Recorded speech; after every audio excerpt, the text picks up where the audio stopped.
Olá, amigos do podcast Dividida, estamos chegando mais uma semana com mais um episódio aqui do meu lado hoje. Vinícius Bringel, e aí Bringel, como é que tá? E aí, Milani? E aí, pessoal, tranquilo? Eu sou o Guilherme Milani, estamos aqui então para começar mais um episódio falando dessa vez de Copa.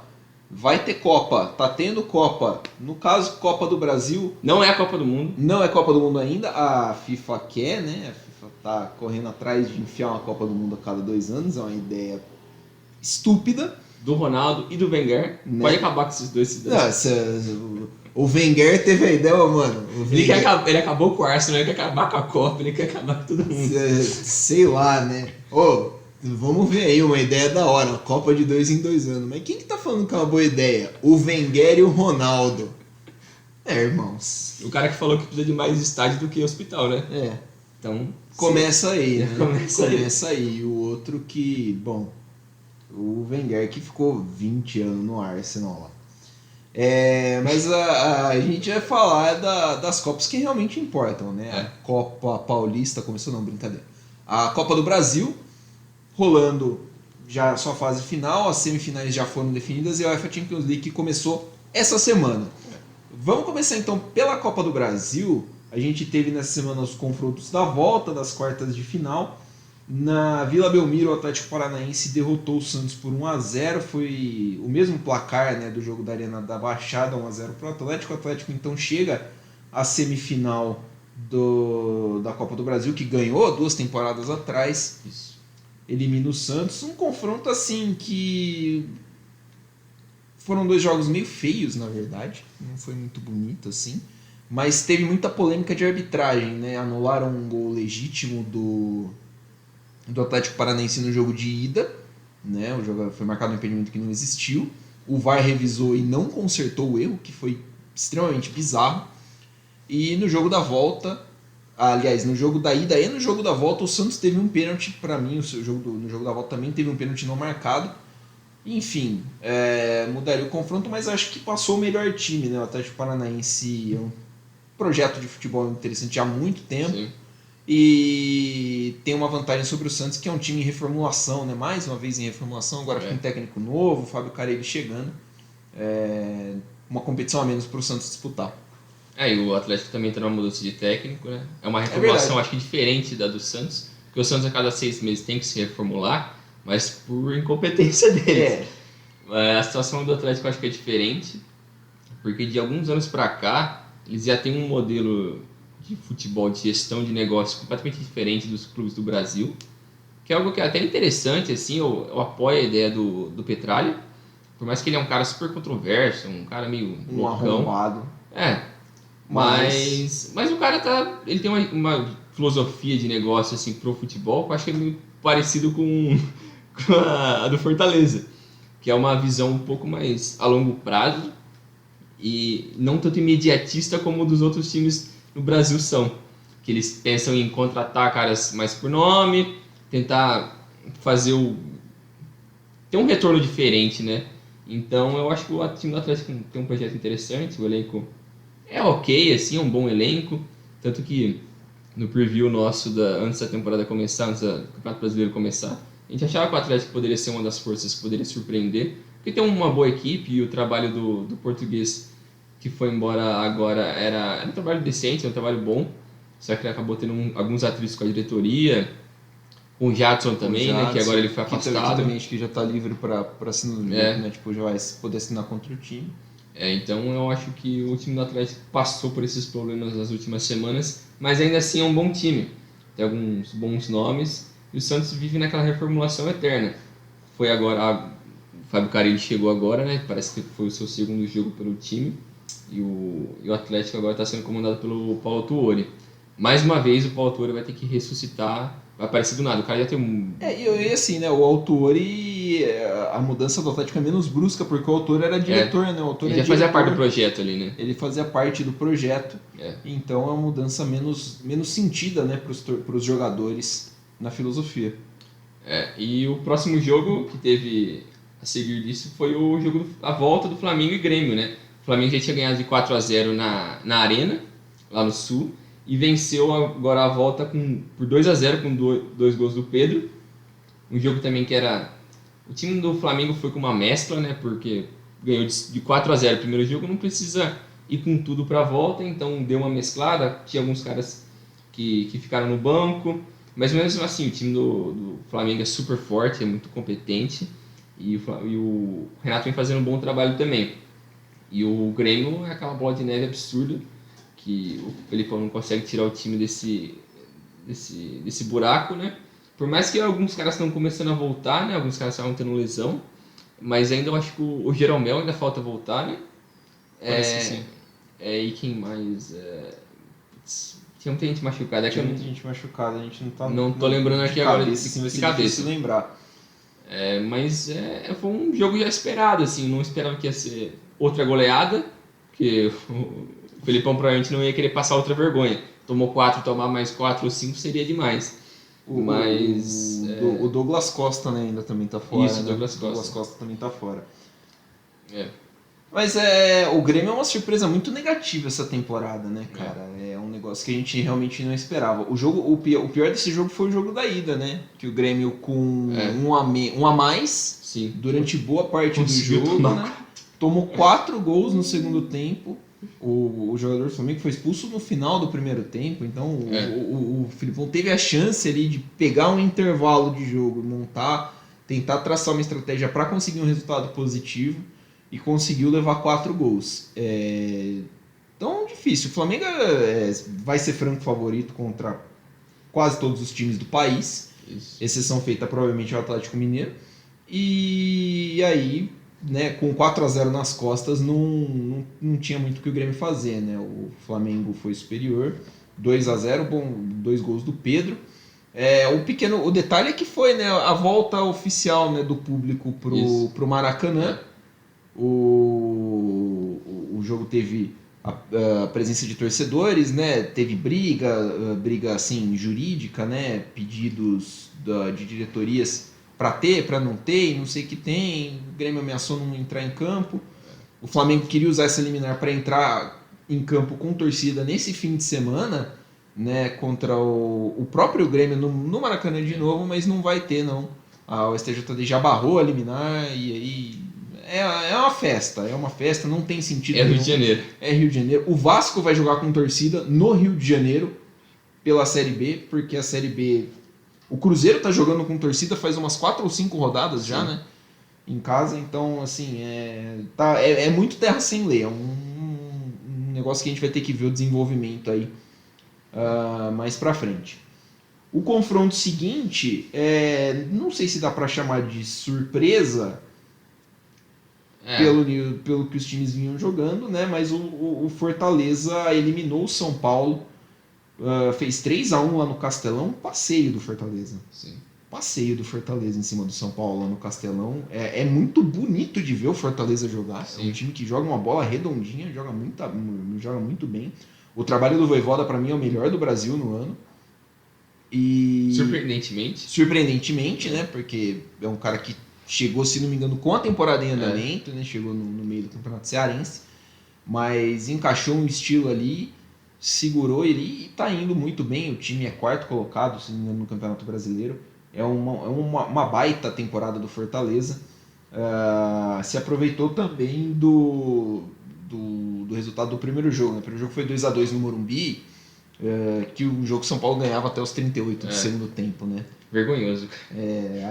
Aí foi com requintes de bastante crueldade pro torcedor São Paulino essa eliminação.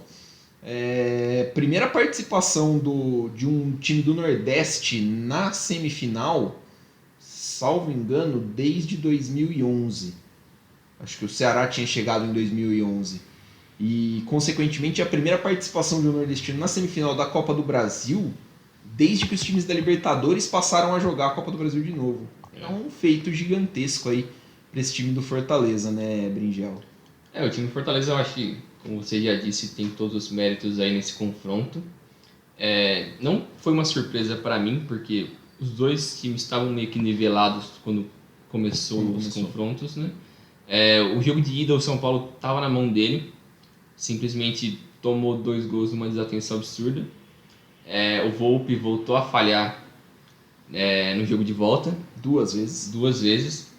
por mais que até, sei lá, quase no fim do jogo ainda tava 1-0 só pro Fortaleza, então mais ou menos uns 30. Então ainda tinha chance pro São Paulo, mas a equipe tava jogando bem melhor, a equipe do Fortaleza. Por mais que a escalação do São Paulo, pelo menos pra mim, no papel parecia boa, mas alguns caras não vem rendendo. É complicado, porque o Luciano até na saída de campo reclamou que esse time não tem como ser campeão. E eu acho que é mais, ele quer dizer, com a atitude dos caras, né? Vamos ver com a chegada do Carelli, Caleri. do Caleri, eu ia falar o Carilli. O do Caleri, se ele vai conseguir dar uma mudada nisso. Não acho que ele é o salvador da equipe, mas ele é um cara que tem muito prestígio com o elenco. Se a saída do Daniel Alves vai fazer um bem pro elenco também, que eu acho que vai fazer, porque querendo ou não, é um cara que tem... Todo mundo respeita muito ele pela grandeza do cara dentro do futebol, mas uma coisa é quando a presença dele começa a incomodar um pouco mais. Aí você fica naquele negócio, putz, eu não quero... como fala, tipo, sei lá... Incomodar. Tipo, dar um passo a mais aí, putz, que eu vou criar um problema, um jogador que não tem tanto nome, um cara que veio da base do São Paulo, porque o cara é gigante, mas você também não quer ficar aceitando o jeito que ele se comporta, o jeito que ele trata uma pessoa ou outra, o jeito que ele parece um retardado na rede social, que ele fica tirando foto com a linguinha, todo mundo super sério. E, mano, ele tem um marmanjo de quase 40 anos nas costas, e ele trata todo mundo como se ele tivesse 12. Ele é um Neymar evoluído, entre aspas, super aspas. Porque é um cara que parece que não amadurece e o comportamento dele sempre é achar que as coisas giram em torno dele, ele tá sempre certo. Eu acho que a forma como ele negociou a saída dele também é o maior exemplo disso. Sim. Que é um cara que, beleza, o São Paulo tem a dívida de hoje pra trás com ele, beleza, vai pagar, tem que pagar. Mas o cara poderia ter deixado quieto o futuro, mas não, ele quer ter mais dinheiro. Ele foi lá e não vou abrir mão do que uma receita do contrato. E eles negociaram meio com meio termo ali, mas mesmo assim vai ser 5 anos pagando 400 mil por ele. É o Bob Bonilha do futebol brasileiro. Cara, bizarro. Nossa, Wesley perdeu. Mas eu acho que é um pouco constrangedor, assim, por tudo que ele falava, aquele papo de, não, eu sou torcedor. Porra, torcedor não é assim, cara. Não importa, cara. Não importa quanto dinheiro seja. Não é assim. E na cabeça dele, ele aparentemente não pensa desse jeito, né? Acho que o fato dele ter se dito que é torcedor, né? Assim, não julgo o cara querer receber. O cara tá no direito dele, porque o que é combinado, assim, é combinado. O cara tá trabalhando, e aí você pode questionar a qualidade do trabalho dele, mas beleza. O cara precisa receber. Agora, o que não dá é você falar que é torcedor do time, que tá realizando um sonho e não sei o que tem, e não perder uma oportunidade de queimar o time, né? Ele nunca perdeu uma oportunidade de falar mal da diretoria, de queimar o time. O cara foi campeão olímpico e falou que o São Paulo tava devendo ele. Então, assim... Uma coisa que até um cara do trampo tava falando comigo lá, e eu pensei depois disso, que eu acho que o Daniel ficou incomodado com essa nova diretoria. Que essa nova diretoria, que não tem o Raí, não tem o Leco, que foram os caras que contrataram ele, também. Eles não ficaram meio que passando a mão na cabeça do Daniel Alves. Eles sabiam que o cara tinha uma dívida grande, só que eles queriam ser super justos ali, não, você não tá fazendo tão bem aqui o trabalho, beleza, mas é uma questão de opinião, mas a gente vai pagar isso. Eles tentaram ser meio que honestos demais com ele, só que ele queria que eles tratassem ele como o super ídolo, como um cara fodão. Como se ele estivesse fazendo um favor pro São Paulo. Sim, e eu acho que isso mexe um pouco com o ego dele. Aí eu acho que na hora de negociar, ele falou, não, eu tô certo aqui e pau no cu desses caras. Eu acho que ele ficou com um pouco de raiva deles. Mas, agora já foi, São Paulo vai ter que pagar. Ninguém mandou o São Paulo oferecer esse contrato pra ele. Ofereceu, agora paga, ué. É um salário, um contratinho ali que um tiro no pé, um projeto financeiro difícil. Mas esse confronto, basicamente, esquece Daniel Alves, mas esse confronto é engraçado também, porque esse time Fortaleza, cara, tem vários refugos ali que eu não... É inacreditável como eles estão jogando bem. O Wellington Paulista, cara, um maluco que já passou por 20 times no Brasil, super experiente. E tá se encaixou ali, né? Se encaixou de uma forma muito boa ali. E a Pikachu também, que é um cara que jogou bem só no Vasco, muito provavelmente. Mais ou menos ainda no Vasco, né? Acho que foi melhor no Paysandu do que no Vasco, também. Mas é isso aí, o time tá jogando bem, fazendo um bom trabalho do Vojvoda. Eu acho que tem tudo pra dar um trabalhinho pro Flamengo, mas dificilmente vai passar. Não, o Fortaleza pega o Galo, né? O Galo, o Fortaleza pega o Galo. O próximo confronto a volta do Atlético Mineiro pegando o Fluminense em Minas Gerais, que com o gol do Hulk eles venceram por 1-0. O time do Atlético já tinha vencido na ida, né, por 2-1 lá no Rio de Janeiro, então o time já estava de certa forma encaminhado a classificação. E o time do Flamengo, do Atlético é muito forte, é absurdamente, o elenco é muito bom, como a gente já vem falando de muito tempo já. O investimento que o Atlético veio fazendo nos últimos meses é para ganhar tudo, e eles vão bater de frente com o Flamengo nos 3 campeonatos, né? Na Libertadores, na Copa do Brasil e no Brasileiro, provavelmente vão ser eles dois ali que vão brigar por tudo. O Fluminense, acho que até que fez um bom trabalho ali. Eu não sei o direcionamento deles ao fim da temporada, por mais que eles estão numa boa classificação até no Brasileiro. Eu acho que eles não tinham time para bater o Atlético. Eles pararam onde, de certa forma, mereciam estar ali. Então, o elenco do Fluminense é um elenco ok, com alguns veteranos, alguns caras mais jovens ali que dão uma mescla boa, mas eu acho que o time parou onde era o lugar dele mesmo, e o Atlético tem tudo para brigar com o Flamengo na final. Foram 2 confrontos bem justos, né? Assim, o Fluminense não é como se o Fluminense tivesse dado muito jogo para o Atlético Mineiro, mas assim, foi honesto, foi honesto. O Fluminense fez uma campanha bem honesta, chegou, que nem você falou, chegou onde dava para chegar, né? Acho que não dá para cobrar muito mais disso, principalmente tendo pego o Galo na chave, né? Então, se pega, por exemplo, um Santos ou talvez um Grêmio, ou até mesmo o Atlético Paranaense que passou, né? Podia ter até um confronto mais aberto, mas o Atlético Mineiro realmente foi superior nos 2 duelos e de forma justa chega à final. Curioso a gente notar que dos 4 primeiros colocados do Campeonato Brasileiro, 3 estão aqui, né, na semifinal da Copa do Brasil. O Flamengo, o Atlético Mineiro e o Fortaleza são esses times, né? O Palmeiras, que é segundo, foi eliminado pelo CRB. Depois a gente... pode acontecer, né? O Atlético Paranaense é o outro. O Atlético Paranaense tem 11º no Campeonato Brasileiro. É uma campanha ruim até, né, do Atlético. A gente estava esperando até um pouquinho mais, mas assim, é um time que dá pra, ainda consegue dar volta por cima. Passamos a limpo, então, né? Sim. Copa do Brasil, é isso aí. Vai ter sorteio ainda para definir a ordem de mando de jogo, né, entre Atlético Paranaense, Flamengo, Atlético Mineiro e Fortaleza. Essas são as semifinais, caso a gente não tenha falado, não lembro, mas essas são as semifinais. Vai ter o sorteio para mando de jogo e para as datas corretas. Isso. Mudando de continente agora, chegamos no continente europeu. Começou a UEFA Champions League, o torneio de clubes com mais prestígio do mundo, né, o mais rico, com, né, não vou dizer com os maiores times, mas os melhores jogadores. Os melhores jogadores, né, como diz a musiquinha, The Best, né? E começou então a Liga dos Campeões, temporada 2021-2022. O grupo A, que talvez seja o grupo que todo mundo está de olho, né? O grupo do petróleo. Teve um ótimo Clube Brugge 1, Paris Saint-Germain 1. Primeira vez que o Paris Saint-Germain escalou Messi, Neymar e Mbappé juntos, né? E não deu muito certo. Não deu muito certo. Pochettino vai ter um trabalhinho ali. Vai precisar trabalhar melhor isso aí. E o jogo foi na Bélgica, foi no estádio do Bruges. E na Inglaterra, no City of Manchester, o Manchester City fez 6-3 no RB Leipzig, um jogo completamente maluco, né? Uma chuva de gols ali. Chuva de gols ali entre os dois times. Acho que mais destaque pro Nkunku, né, que fez 3 gols. Os 3 gols do Nkunku ali, que não é um jogador assim mais de ponta, né? Não é exatamente um fazedor de gol.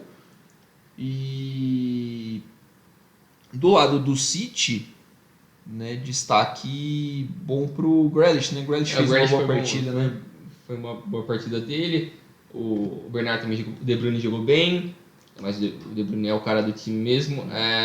Eu acho que é a cara do City mesmo, é atropelar com gols alguns dos gols que eles tomaram, acho que pra mim foi um pouco inesperado. Porque o Stones não jogou, né? Quem jogou com ele foi o Laporte, se não me engano. Deixa eu só conferir aqui que eu não lembro de cabeça. Deixa eu ver. Não, foi o Ake. Foi o Ake que jogou junto com ele. Mas, o time... Isso aí, o que mais me complica, assim, o que mais me pega na cabeça com esse time do City, o que eles vão fazer com o 9, porque quem jogou nessa partida foi o Ferran Torres. E ele, obviamente, não é um centroavante. Ele é um cara, pelo menos no Valência, ele era mais um ponta, né? É um jogador de lado de campo, com velocidade, mais drible. Só que eu acho que... Não sei se o Guardiola vai tentar fazer ele como um falso 9 ou algo do tipo, mas o time do Leipzig é um bom time, só que infelizmente ele caiu num grupo que tem Paris Saint-Germain e City, que tem duas equipes absurdas. E o jogo do PSG foi até engraçado, porque quando começou a partida eu pensei, putz, o PSG vai fazer uns 6 gols hoje, fácil. O PSG abriu o placar bem cedo, né? Nossa, o PSG vai detonar esse daqui. O PSG, como você disse, o PSG fez um gol cedo com o Ander Herrera, o passe do Mbappé. Tava indo até bem, teve alguns lances, a trave do Messi, que acertou a travessão. Só que aí eles já começaram a mostrar as deficiências que era tudo que a gente questionava sobre esse time do PSG, né? Que é o meio campo e a defesa, como eles iam trabalhar em relação à pressão e marcação com 3 caras na frente que não querem marcar. Neymar, super obeso, o cara, nossa, ele não pode chamar ele de gordo porque a imprensa persegue ele. Nossa, o cara, ele de uns 3 anos pra cá, o nível que ele tem preguiça de correr é assustador. O quanto que ele deixa de correr, de ser um dos caras mais velozes do mundo com a bola, e agora principalmente ele não corre mais, ele só pega a bola, passa e tenta dar um drible num espaço curto, virou esse cara. O Messi ainda tá meio que entrosando com o elenco ali. Mas o Messi nem no Barcelona nunca foi aquele cara de marcar igual um louco, né? E o problema pra mim é como vai funcionar esse meio, porque eles começaram com o Ander Herrera, o Paredes e o Wijnaldum, que são 3 caras que o forte deles não é necessariamente a criatividade. Construção. Então você tem que forçar um dos 3 caras da frente a ajudar na construção, e eles só vão ajudar na construção e não vão recompor pra marcar. Aí já quebra ele. O resto dos 3 vão ter que ficar só marcando. Aí não funciona assim na hora de você ocupar espaço. E na defesa com o Hakimi, que todo mundo sabe, a maior fraqueza do Hakimi como lateral é ele ser um lateral, porque ele é um ala. Ele é um cara que apoia muito bem. Ele consegue usar muito espaço, o corredor que deixa para ele, e ele consegue atacar bem aquele espaço. Mas como lateral, ele não funciona. Então, quem se fode nisso é o Marquinhos, que tem que ficar cobrindo ele toda hora. Ideal mesmo seria esse PSG arranjar um jeito de jogar com 3 zagueiros, né? Sim, exatamente. Mas aí tem que esperar o Sérgio Ramos voltar de lesão, né? Que ele nem estreou ainda pelo PSG. Mas ele eu acho que o Pochettino vai ter que ver exatamente o que ele vai fazer com isso. Se ele vai conseguir adaptar esse 3-5-2, se vai conseguir colocar todo mundo das estrelas ali, se o ego das estrelas não vai afetar. Permitir, né? Porque querendo ou não, tem um histórico de caras que se enfrentavam por seleção, por Barcelona e Real Madrid. Tem um histórico ali, tem por os caras da Argentina, que vão, querendo ou não, apoiar o Messi. Os caras não vão bater a cabeça pro Neymar, porque você não tá o Messi ali do lado deles. Não tem como, na hora de um conflito, ou um conflito com o Mbappé. É muito difícil de gerenciar isso. E esse é o principal desafio do Pochettino, né? Tentar ver como ele vai escalar essa galera e evitar um conflito nessa gestão, né? Acho que vai ser um grande desafio para ele, pro Pochettino aí. Mas acho que ele vai ter bastante. Ele tem o campeonato francês inteiro para testar isso, né? Então acho que a gente ainda vai ver bastante desse trio aí, talvez essa temporada, né? O Mbappé deve ir embora pro Real Madrid na temporada que vem. Passando pro grupo B, faltou alguma coisa pra falar do grupo A? Eu acho que não, é isso aí. É isso aí mesmo. Não, só vou abrir um parênteses, você tinha falado do Leipzig, né? Que infelizmente caiu num grupo difícil, e é verdade, o time do Leipzig é bom. Mas o time do Leipzig mudou o técnico, né? O técnico é novo, né? O Jesse Marsch chegou. É um começo complicado do Jesse Marsch, não está indo bem também no campeonato alemão. Mas, assim, é um cara que ele é ex-treinador do Red Bull Salzburg, né? Então ele conhece bem como é que funciona ali a mentalidade ia falar da franquia, né? Que é quase isso mesmo, mas dos times da Red Bull, e deve se adaptar em breve. não acho que vai ser o suficiente para passar de fase, mas É enfim. difícil. Grupo B teve rematch, né, de final de Champions. Em Anfield, o Liverpool fez 3-2 no Milan num jogo eletrizante, num jogo muito bom. E no Wanda Metropolitano, um modorrento 0-0 entre Atlético de Madrid e Porto. E o Porto, se você parar para pensar, o Porto tirou um ponto, ganhou um ponto fora de Sim. casa. Se ganhar do Milan, por exemplo, diz que ganha do Milan em casa, vai tirando um pontinho aqui, outro pontinho ali, o Porto pode tirar uma vaga de... Esse grupo era super perigoso para Atlético e Liverpool, porque são as duas, entre aspas, potências do grupo, só que o Milan dá para também tirar um ponto um de outro. Se ele atrapalhar o Atlético num jogo no San Siro e o Porto ganha, sei lá, do Liverpool em casa, pô, esse já quebrou as pernas do Atlético. E assim, o jogo do Milan, o Milan saiu perdendo, né? Virou o jogo em 2 minutos no final do primeiro tempo, jogando em Anfield. Isso. É bom pontuar que o Milan deu o jogo pro Liverpool em Anfield. Sim. Então... Mas também eu acho que é bom ressaltar que o Klopp ele não começou com vários caras que são, digamos, titular, porque o Van Dijk não jogou. Isso é. Ele começou a zaga com o Matip e o Diogo Gomes. O ataque ele colocou Origi, Salah e o Diogo Jota. Então o Mané estava no banco, porque ele está numa fase não muito boa. Mas o meio campo eu acho que é basicamente os titulares. Ele quer Fabinho, Henderson e o Keita. Porque a vaga ali da série do Wijnaldum tem que ver exatamente quem que vai conseguir preencher esse espaço, né? Vai ser o Keita, vai ser o Thiago, se vai realmente conseguir atingir o nível que se espera do Thiago. O ruim é que são dois caras que tem muito problema com lesão disputando a mesma vaga, né? Então você corre o risco aí de ficar sem os dois. Eu acho que o Keita é mais parecido com o Wijnaldum do que o Thiago. Mais físico, né? É um cara que consegue ter uma explosão maior no espaço... Na questão de pressão, né? Na questão do espaço curto. Eu acho que ele funciona mais parecido com o que o Wijnaldum fazia, então às vezes o Klopp vai preferir usar ele. Mas o Thiago, lógico, tem mais talento, tem mais capacidade, né? Mais criação, só que vai mais do que ele pode fazer. Ele também é um jogador lento. Ele é um cara que não vai ter uma mobilidade ele não tem aquela intensidade Premier League, né? Sim, que o Klopp gosta. Mas o ataque também tem que ver o que o Klopp vai fazer, porque o Salah é o lock-in ali, o cara não vai sair dali. Só que o Mané não tá numa fase muito boa, o Firmino não vem numa fase boa, já tem uns 2 anos já.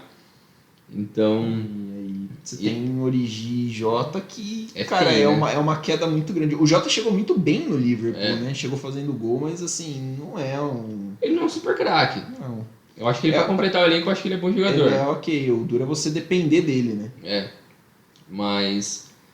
o time do Milan também é um bom time, mas não dá pra esperar que ele consiga passar desse grupo, porque, como a gente disse, o Liverpool e o Atlético são os favoritos nesse grupo. E é difícil, né? Tipo, é difícil você... o jogo de Champions League tem outra pegada, né? Ele é outra coisa, né? Então esse time do Milan é um time que não disputa a Champions League faz muitos anos, né? Então, assim, não tem o cara acostumado com a pressão, o cara acostumado com o jeito de jogo. Eu acho que tirando o Ibrahimovic, que não estava nesse jogo, ninguém ali tem experiência de Champions League. Desses caras do time titular, né? Eu acho que não. Talvez o Theo tenha tido... Não é o Theo, né? É o Lucas Hernandes. Esse é o Lucas Hernandes, que é o... Não, esse é o Theo. O Lucas é o do Bayern, né? Eu confundo os dois. E ainda mais que o pessoal ficou reclamando depois da partida, que o Theo fez uma partida ruim. Porra, o cara foi o melhor lateral esquerdo do ano passado na Europa. Então o elenco do Milan é um bom time a nível da Itália. Eu acho que eles vão conseguir voltar para a Champions para a próxima temporada, se classificar entre os 4 primeiros. Mas a crítica ao Theo Hernandes e o resto do elenco eu acho que não é válida. E também estava sem o Ibra, que é o principal líder do elenco, ali assim, por mais que ele não tenha mais o nível técnico de alguns anos atrás, mas ainda assim é o principal jogador, é o que mais corresponde com o time, e é isso aí. E para um time novo, né, o Milan tem muito jogador novo, você tem um cara que nem o Ibra como referência... Ajuda muito. Ajuda bastante. O grupo C teve o confronto entre Besiktas e o Borussia Dortmund na Turquia e o Sporting e Ajax em Portugal. O jogo do Borussia eu assisti boa parte dele. Foi um jogo bom por parte do Borussia, que o Bellingham foi o principal jogador da equipe nessa partida, jogou demais. A camisa do Borussia é ridícula, é uma das coisas mais nefastas hoje na minha vida, o negócio é vergonhoso. Tanto que a Puma pediu desculpa depois da partida para a torcida do Borussia. Os caras detonaram. Eles falaram que não iam usar, né, essa É. camisa, que era a versão sem escudo, né? É, Aquela palhaçada que a Puma lançou para os times europeus e falaram que não ia usar. Aí você vê, botaram lá um escudinho meio mandrake lá e a Puma pediu desculpa porque ninguém gostou daquela merda. Lá. coisa ridícula. Mas o Borussia foi bem, ele é o principal favorito desse grupo. O outro favorito é o Ajax, que venceu por 5-1 o Sporting em Portugal, com 4 gols do Heller. O cara que até outro dia ele estava na Inglaterra, no West Ham. No West Ham foi vendido. Eu achei até uma surpresa quando ele foi pro Ajax. Falei, ué, mas assim, né? É difícil um jogador inglês sair da Inglaterra. Não, ele é francês. Francês. Ele é francês, mas ele defende a seleção de Camarões. Então, defende a seleção de Camarões. Desculpa, erro meu. Mas o Heller é um cara que já estava na Inglaterra. Eu não achava que foi uma surpresa também ele ir pro Ajax. Mas o mais surpreendente foi ele fazer 4 gols. E são 4 gols bem de centroavante mesmo, né? 4 gols de você empurrar a bola, você tá na posição certa na hora certa. E o Antony foi muito bem nessa partida também, o brasileiro. O jogo do Borussia, né? O Borussia ganhou lá na Turquia. É difícil pra caramba ganhar lá na Turquia, né? É uma das melhores atmosferas do futebol europeu. Tá no estádio do Beşiktaş, torcida completamente apaixonada pelo time. Os turcos já fazem bastante festa, né, nos estádios, são bem presentes. Então, uma baita de uma vitória, 2-1 fora de casa, com o Android Haaland fazendo gol, né? Eu não acho que esse cara seja humano, é muito bizarro, ele é muito estranho. Ele é literalmente estranho, né? Porque você vê ele correndo assim. Ele é desengonçado. Ele é meio desengonçadão, mas ele é forte, ele corre rápido pra cacete. Enfim, baita vitória do Borussia Dortmund, então, em cima do Besiktas, muito importante. Mas quem se falou, é o principal time, né, do grupo, acho que não deve ter dificuldades em passar. O Ajax, eu tinha dúvida, né, como que ia ser a presença do Sporting, que vem de um título português depois de 20 anos, e é o mesmo caso do Milan, um time que tem zero experiência de jogar Champions League. Então, assim, fiquei curioso para ver como é que ia ficar. Parece que não deu muito certo o primeiro jogo, no Alvalade, com presença de torcida também. Bem difícil. O Haller estava fazendo os golzinhos dele no West Ham e de repente numa janela de meio de ano ele foi pro Ajax. E não somente me surpreendeu porque, né, ele parece que deu bem lá no Ajax, como o West Ham melhorou depois da saída dele. É uma coisa que me deixou um pouco confuso. O Haller fez 4 gols, foi o primeiro jogo de Champions League da carreira do Haller, esse aí, do grupo C. Pulando para o grupo D, no estádio Giuseppe Meazza, o San Siro, a Internazionale de Milão perdeu do Real Madrid por 1-0 e, cara, no resultado mais legal da primeira rodada da Champions League, o Sheriff Tiraspol da Moldávia fez 2-0 no Shakhtar Donetsk. Foram 2 assistências de um lateral do Sheriff, o brasileiríssimo, vou achar o nome dele. Fernando, ele mesmo, Fernando Costa, né? Fernando Costanza, 2 assistências dele. O Sheriff, que tem uma história curiosa, né? Esse Sheriff é um time de um conglomerado que chama Sheriff, que tem rede de supermercado, era uma empresa de segurança, uma holding, vamos dizer assim, que investe dinheiro no futebol e em outras áreas. Surgiu como uma empresa de segurança particular. A Moldávia é um antigo país da União Soviética e fica na região que chama Transnistria, que é uma região que se declara independente da Moldávia com o apoio de separatistas russos. Então é uma região muito ligada à Rússia ainda. E aí, assim, essa holding não é muito difícil você investigar e achar negócios escusos, né? Assim, no mínimo polêmicos. E o que eu acho curioso é que o jogo foi contra o Shakhtar Donetsk, Donetsk é uma região na Ucrânia que tem muita influência russa também. Sim. Né? Então, o confronto assim, fiquei surpreso pela péssima atuação do Shakhtar, né? Assim, independente de mas o jogo, né, a gente teve o Maicon fez uma boa partida, criou muitas oportunidades de gol pro Shakhtar. Irmão, você perdeu de 2-0 para um time da Moldávia. Não dá para achar essa atuação boa. Não tem explicação Não pra isso. tem explicação, cara. Então, fica aí o destaque para esse jogo. Inter e Real Madrid foi um jogo meio assim, né? A Inter foi superior em alguns pontos na partida. Ela pecou um pouco na finalização, né? E o Real Madrid ganhou um jogo de Champions League do jeito mais Real Madrid possível, que é Mais filho da puta possível. o, Que é a cara do Real Madrid. o golzinho cagado no final, que salva o Real Madrid desde, sei lá, 1940, né? Foi um gol do Rodrigo, né? Foi o gol do Rodrigo. O Rodrigo que tá. Ele entra às vezes, né, pelo Real Madrid, não é um cara titular. Mas. E eu acho curioso, né? Porque eu vi as estatísticas do Rodrigo, tem coisas que, assim, de 12 participações em gol em 14 jogos pela Champions, alguma coisa assim. E eu acho muito legal de ver o Rodrigo se dando bem pela Champions e o Vinícius Júnior tá fazendo um ótimo começo de temporada pelo Espanhol, né? Caras que a gente, às vezes, a gente põe um peso muito... O torcedor bota uma expectativa muito grande. Uma expectativa muito grande que o moleque saia daqui com 18 anos e vá arrebentar no Real Madrid como se fosse a coisa mais fácil do mundo. Mas assim, né? A qualidade eles têm, eles só precisam de um pouquinho mais de tempo, né? Eu acho que a mudança de técnico fez bem pro Vinícius Júnior, principalmente. Porque o Ancelotti é um cara que sabe trabalhar com um jovem melhor do que o Zidane. Porque o Zidane, o Real Madrid tentou mudar um pouco a política dele nos últimos anos, né? De contratar mais jogadores jovens. Sim. Só que para isso você precisa ter um cara que sabe usar esses jovens, senão você só vai revender esses caras, porra. E não é o papel do Real Madrid, não é esse. Sim, o Real Madrid tem que ter os melhores jogadores do mundo. Então, o Zidane não conseguia fazer isso, tanto que o Odegaard foi embora. Mais que isso tentaram trazer dessa leva aí. O Vinícius Júnior não foi bem com ele, o Rodrigo também não. Demorou pra dar uma engrenada. O Valverde, que é um cara que eu gosto muito do Valverde, ele não conseguiu engrenar ainda. Você tem o caso do Asensio, que começou bem e depois sumiu, também, machucou, mas depois sumiu. E assim, percebo que talvez o Zidane tivesse um problema com isso, porque atrapalhou um pouquinho o processo de renovação, né?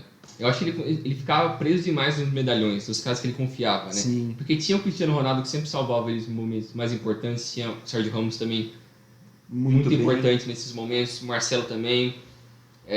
O meio-campo que era a trinca ali, Modric, Casemiro e Kroos, que ele nunca mexia, mas tinha aqueles caras que você não entendia o que os caras estavam fazendo no Real. O Isco, o Bale, o Lucas Vazquez. Lateral direito titular, Lucas Vazquez, né? O outro lateral direito que ano passado quase nem jogou, Carvajal? O Carvajal.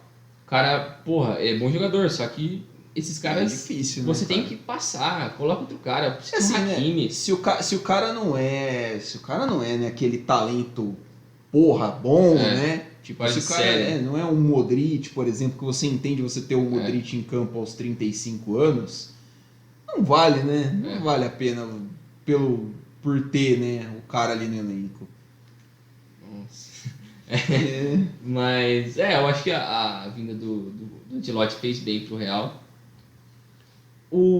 A Inter também está passando por uma certa reformulação, porque foi embora o Lukaku, o Hakimi, o Conte, que eram basicamente as três principais forças do time do ano passado, que foi campeão italiano. Né? Os três foram embora, mas o time ainda tem aquela básica, a defesa boa, o meio campo é bom também, só que trouxe tipo Dzeko, cara, porra. Eu acho o Dzeko bom, assim, pro nível do italianão, né? Precisava de um complemento pro Martinez, mas assim, podia ser melhor, né? Mas olhando aqui a escalação, cara, tem bastante time, tem uma galera boa, né? É um time bom, um time bastante promissor. O Bastoni é um ótimo zagueiro pro futuro. Bom.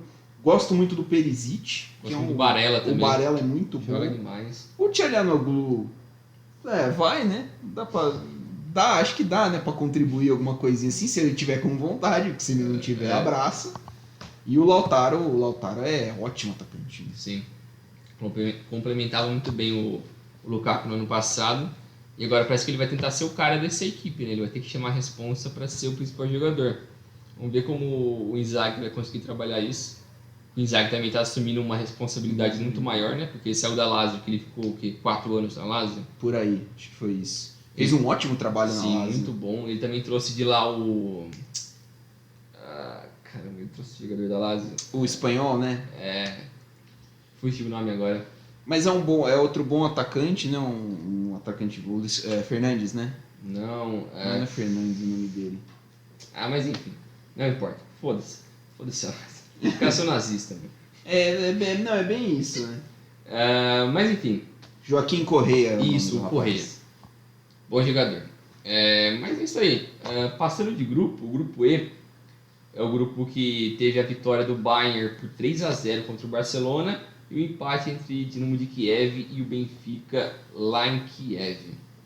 Esse primeiro confronto entre Dinamo de Kiev e Benfica, sinceramente, não atraiu meu interesse, porque o Dinamo de Kiev é um time que tem bons valores ali, que era um dos caras que a gente sempre falava nos outros podcasts, né, da geração não russa, não é ucraniana, que tinha certos talentos ali assim, tinha alguns destaques. E o Benfica é o time do Jorge Jesus, né? Que o pessoal, os flamenguistas agora torcem pelo Benfica por causa do Jorge Jesus, que tem um bom time, tem alguns refugos ali assim, tem alguns jogadores que vieram do Brasil, né? O caso, tipo, tem o Otamendi, o Vertonghen, que era do Tottenham, que já está uma certa idade, o Weigl, que eu não sei, não faz até sentido para mim o que ele foi fazer em Portugal. O Everton, um ex-jogador do Grêmio. O Grimaldo é um puta de um lateral esquerdo, cara. Sim. Gosto muito. O Gilberto, ex-Fluminense. Então tem alguns bons valores ali assim. E no meio Mas campo aqui tem o Mário também, né? Isso. Que não é aquele Mário, mas é o Mário. Desculpa, eu não podia perder a chance de fazer essa piada. Poderia ser esse Mário. Mas é um confronto de times que vão brigar por Liga Europa nesse grupo, porque as outras duas forças desse grupo são justamente Barcelona e Bayern de Munique. O jogo em Barcelona foi 3-0 para o Bayern, com 2 gols do Lewandowski e 1 do Müller. 2 gols do Lewandowski, bem a cara do centroavante mesmo, né? O cara que pega a oportunidade, né? Bem oportunista. E o time do Bayern é um dos times mais fortes da Europa, é um time muito forte. Eu estava curioso para ver antes da temporada começar como o Nagelsmann ia montar a defesa, porque tinha ido embora o Boateng, tinha ido embora também tinha ido embora mais alguém também. O Alaba, né? O Alaba tinha ido embora, isso. Os 2 principais caras da defesa dos últimos anos. E tinha ido embora, o Sully, eu não sei se ele era para ser o cara dessa nova defesa. Tem o Alphonso Davies, tem o Lucas Hernandes, o Pamecano chegou do Leipzig. Tem o Pavard. Tem o Pavard também, mas ele joga mais como o lateral direito, né? Mas o meio-campo é absurdamente bom com o Goretzka e o Kimmich. Eu acho que esses caras têm tudo para ser. Eles já são os principais jogadores do Bayern, alguns dos principais jogadores do Bayern, mas tem tudo para ser os principais jogadores para os próximos anos, né? Porque eles já estão de contrato renovado, se não me engano, até 26. Renovaram agora nessa semana, né? Sim. O Musiala, que é um jovem jogador que tem tudo para ser um cracaço, muito bom jogador. O Sané. Cara, não sei o que aconteceu com o Sané. Que ele era o Sané parece que tá melhorando. Ele tá. No comando do Nagelsmann, ele tá. Hoje ele foi bem, né? A gente tá gravando no sábado, hoje ele foi bem. Mas ainda assim, eu espero mais do Sané, porque Sim, quando ele surgiu, eu esperava mais. muito dele. Achei que ele ia ser um cracaço. Começou muito bem no City, no Schalke, depois ele foi pro City, né? Mas o período dele pelo City eu gostava muito dele. É um cara muito ofensivo, muito rápido, habilidoso. E o Lewandowski também é muito bom jogador. Mas o Barça com as suas deficiências que a gente já esperava, né? O elenco super desequilibrado. O ataque com De Jong e Depay, sinceramente, não é nível de Barcelona. É a dupla D. DDDD. DDDD. O meio campo, o Koeman tentou fazer o 3-5-2, que deu muito certo na temporada passada. Que foi um achado que para mim funcionou muito bem, mas o time estava completamente perdido. Mas eu não sei, esse é a cara do Barcelona. O Barcelona de hoje é isso, é um time para tomar 3 do Bayern. Porque o Bayern está no patamar dos 3, 4 principais melhores times da Europa. Do mundo. Do mundo. Então eles vão brigar pela Champions League claramente. A não ser que dê uma zica absurda igual foi no ano passado quando eles perderam pro PSG nas quartas. Se perder, né, os atacantes por lesão, né, principalmente o Lewandowski. Só assim para eles deixarem de chegar numa semi, por exemplo, da Champions. Porque o time tem tudo para ir bem longe. E dá um pouco de dó do time do Barça porque alguns caras são muito bons. Como o Pedro, eu gosto muito dele, o De Jong, o Ter Stegen. O De Jong que não é o De Jong do ataque, que tem dois mesmo. O De Jong do ataque é o Luke De Jong, né? Isso, o holandês também. Mas mas é o atacante que veio do Sevilha. Isso. Do Sevilha. Bom jogador também, mas... É bom jogador pra Sevilha, né? Não pro Barcelona. O Barcelona mas... já fica um pouquinho foda. É isso aí, esse grupo vai ser muito provavelmente o Bayern em primeiro, goleando todo mundo, e o Barcelona em segundo. Eu acho que ele tem tudo pra passar facilmente do Dinamo de Kiev e do Benfica. O Bayern é o time a ser batido, é um dos times a ser batido na Champions, né? Acho que do lado do Manchester City é o time que joga o melhor futebol da Europa. Porque assim, o PSG ainda é um time em construção, né? Quando você pega o elenco do PSG e se adiciona jogadores do peso que o PSG adicionou, se ainda é um time em construção. Então, partindo desse ponto. E aí o Bayern trocou de treinador, mas a mentalidade ainda é muito parecida, né? A mentalidade ainda... O Nagelsmann não tem um estilo de jogo muito diferente do estilo do Hansi Flick, que é um estilo de jogo que casa com o Bayern de Munique.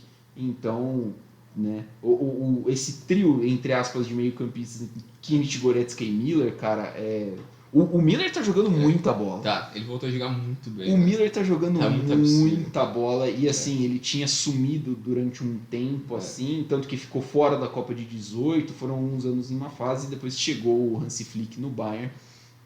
O Miller se transformou de novo naquele ótimo jogador que ele sempre foi. Pro Barcelona, cara, vai ser isso aí. Durante um tempo vai ser isso aí. O elenco é mal montado, mal distribuído. Então é muito dinheiro em pouca gente. Então vai estar sujeito a essas coisas, né? Mas acho que deve passar. Acho que tem uma briga. Eu poderia falar que dá uma briga boa com o Benfica, mas o Benfica sofreu demais contra o PSV. Nas eliminatórias ali na fase preliminar. O PSV é um bom time também. Eu pensava que o PSV que ia passar para esse grupo. Para a fase de grupos, né? Acabou não passando.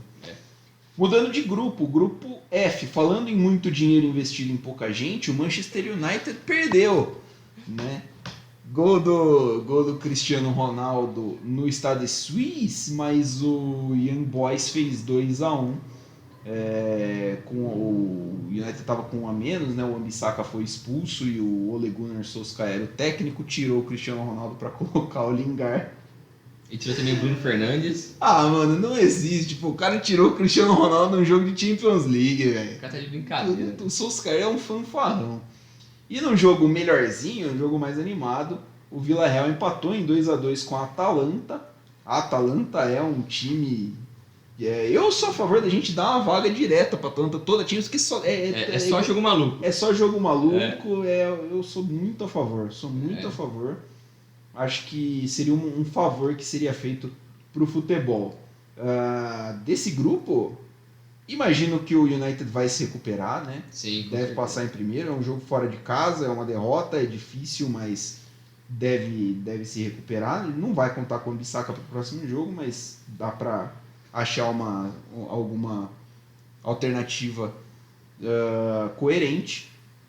O Young Boys provavelmente não deve... vai ser tipo golfinho, né? Fez lá a gracinha, deve voltar pro fundo, né? Mas fez uma boa partida o Young Boys. Principalmente se aproveitou bem da expulsão do Wan-Bissaka e das mexidas horrorosas que fez o Solskjaer. No outro jogo, Villarreal e Atalanta, vai ser uma briga muito boa para ver quem fica com a segunda vaga. O Villarreal é atual campeão da Europa League, tem um time muito interessante. O Naemery faz um bom trabalho. E se por acaso o Villarreal cair para a Europa League, você já pode praticamente garantir que o Naemery vai ganhar mais uma Europa League. E o Atalanta é a mesma base, né, que tem de alguns anos feito ótimas campanhas na Champions. Isso. Esqueci o nome agora, o técnico da Atalanta, o Gasperini. É um cara que eu gosto muito, Sou fã. Ele faz uns bons trabalhos com a Atalanta, mesmo perdendo uma ou outra peça, o time é sempre muito bem em campo, trabalha super bem com a bola. É muito, muito legal ver eles jogando.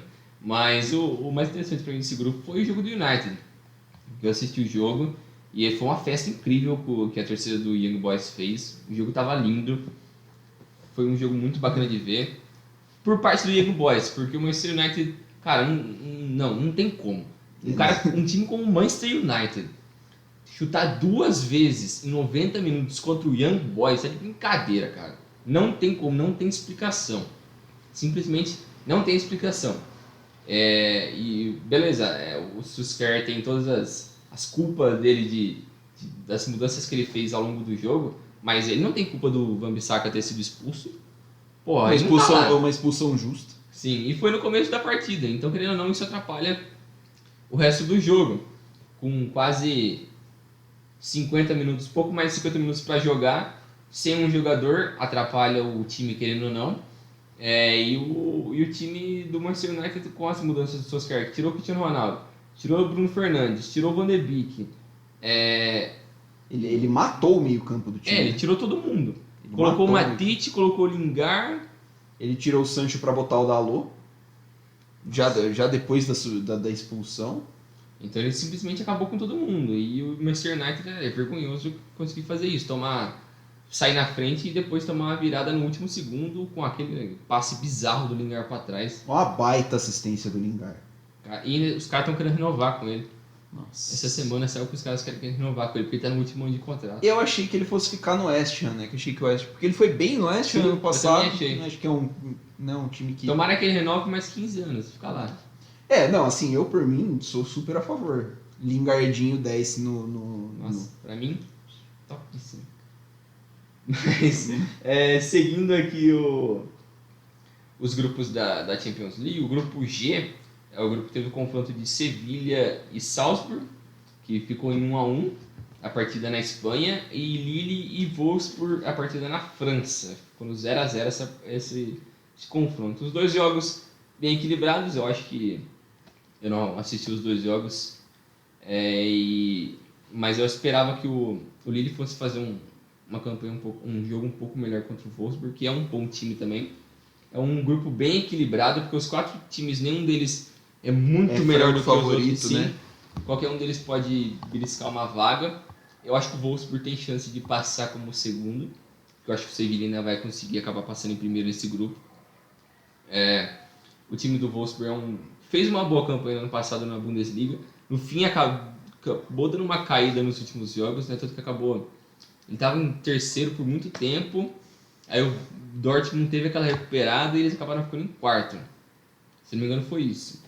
Mas o time é um bom time, faz um bom trabalho também. E o Salzburg também é um time que...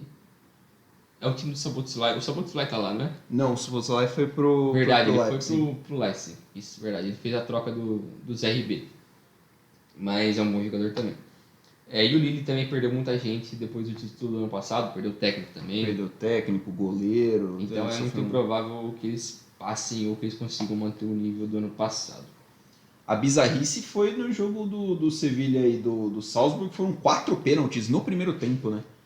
O jogo terminou 1-1, o Salzburg teve 3 pênaltis. Os caras quiseram jogar, mano. No primeiro tempo, 3 pênaltis no primeiro tempo, perdeu 2, fez 1 e o Sevilha empatou de pênalti. Mas esse é um grupo, que nem você falou, é um grupo muito parelho, né? Eu tô curioso, eu acho que dá para o Salzburg beliscar uma vaga na próxima fase, o que seria uma grande coisa, né, para um time que domina o futebol austríaco com uma certa tranquilidade já faz algum tempo. Mas não consegue, né? É difícil você converter. O nível do futebol austríaco não é o melhor possível, então é difícil você converter isso na Europa. No outro jogo, o Lille cheio de... remendado, né? Um time bem diferente daquele time que foi campeão francês da última temporada, contra um Wolfsburg muito voluntarioso, né? Um time também não tem um destaque assim, tem o Weghorst, que é bom jogador, e o Maximilian Arnold, que é ainda a principal arma do meio campo. O Lille dominou o jogo, né? Assim, de forma forte, né? Foram muito mais finalizações do que fez o Wolfsburg, mas um 0-0 que, assim, é o jogo que serviu para deixar o grupo bem embolado, todo mundo com um pontinho, e vai ser engraçado se terminar o grupo, assim, né? Todo mundo empatando entre si, todo mundo com 6 pontos. Seria bom demais. Pior grupo da história da Champions League. Grupo H, o último grupo, Dentro do Stamford Bridge, o Chelsea fez 1-0 no Zenit, gol de Lukaku, o homem. E em Malmo, na Suécia, o Malmo tomou 3-0 da Juventus. Quase ressuscitou a Juventus, né? A Juventus está numa má fase há algum tempo aí, um negócio, né? Uma fase meio estranha. E esse jogo, esse 3-0 aí deu uma iluminada na fase da Juventus. Né? Estavam precisando bastante. Brinjal, e essa fase do Lukaku, hein? Que o bichão não para de fazer gol, cara. Absurdo, o cara é um absurdo. Acho que ele já fez 5 gols desde que ele voltou pro Chelsea. Algo assim. Então na fase muito boa. O jogo foi bem truncado, o Chelsea contra o Zenit. Mas, como você disse, o Lukaku tá numa fase absurda. Ele tá fazendo gol de qualquer jeito. E o gol desse que ele fez foi bem de centroavante também, foi gol de cabeça. Bem posicionado sempre, né? Mas é aquele negócio, né? Esses times que são muito melhores do que o outro na fase de grupos da Champions, acaba tendo esses jogos que ele ganha de 1-0 ali só pra meio que se livrar daquilo. Parece que os caras não estão com tanta vontade assim de ganhar. Meio burocrático, né? Mas o elenco do Chelsea é muito absurdo, é muito forte. E eu acho que o Tuchel fez bem de não tentar ir com todo mundo pra frente nessa partida, porque você vai tentar brigar na frente na Premier League, vai tentar brigar pelas Copas. Então, esse time do Chelsea é para tentar ganhar tudo esse ano. Junto com o City, eu acho que são as duas maiores forças ali do futebol inglês, né? Futebol inglês, porque eu coloco o United um pouco abaixo, porque tem o Solskjaer. Porque senão também se você dá um técnico de verdade pro United, né? Você não precisa nem falar, nossa, um Guardiola, né? Não, mas um técnico bom. Cara, o Nuno Espírito Santo no Manchester United já fazia um... Ainda mais que tem os portugueses lá, né? O Bruno Fernandes e o Ronaldo. O Dalot também é o português. Tem os brasileiros. Mas eu gosto muito do Nuno Espírito Santo, achei ele um bom treinador. Mas é isso aí, eu acho que o Chelsea vai passar em primeiro nesse grupo. O Malmo, coitadinho. O Malmo é o Malmo e ele pegou a Juventus numa péssima fase, mas é o Malmo. Então ele acabou tomando 3-0 com um gol do Dybala, do Morata e do Alexandre. Esse time da Juventus eu quero ver o que vai acontecer no ano que vem, porque esse time não vai ganhar o italiano esse ano. Muito improvável, só se der muita sorte e o Milan, Inter, sei lá, o Napoli assim, fizer muita besteira. E a Roma, que tá indo muito bem. A Roma tá no 100% ainda. A Roma tá no 100%. Ó o Mo aí. Nossa, vergonhoso. O cara tava correndo no outro jogo, fizeram o gol, o maluco saiu correndo. Caiu no branco. Mas vamos ver na Itália o que vai acontecer.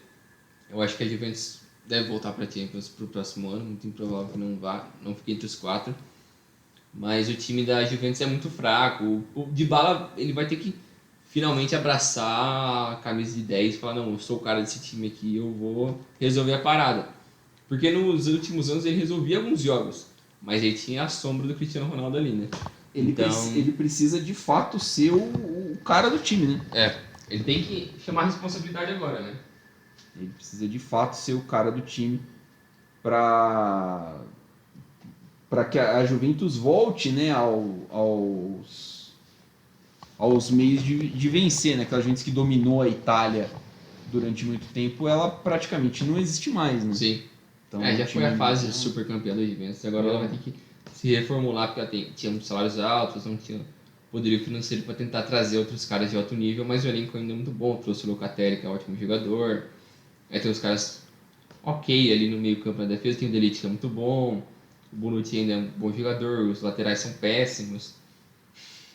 O Alexandre fez gol, né? O Alexandre fez gol na Champions, né? Pô. Mas o seu Adenor que gosta, o seu Adenor é bastante fã do Danilo, por exemplo. Meu Deus. Mas é isso aí, vamos ver, né? A Champions League, essa semana foi muito boa de Champions League, foi bem surpreendente, foi bacana. A próxima rodada acontece no dia 29, né? Os dias 28 e 29 de setembro, também conhecidos como 15 dias depois da primeira rodada. Isso aí. Né? Então, não vamos falar aqui todo o jogo, porque depois vai ter, né? Sim. Tudo, mas vale a pena ficar de olho. É isso aí. E acho que é isso aí, passamos por tudo, né? É isso aí, valeu pessoal, valeu Milani, até a próxima. Valeu Bringel, valeu pessoal, até a próxima. Não se esqueça, nos sigam nas redes sociais, @Dividida Podcast em Facebook, Instagram e YouTube. Não estamos no LinkedIn. Valeu pessoal, falou.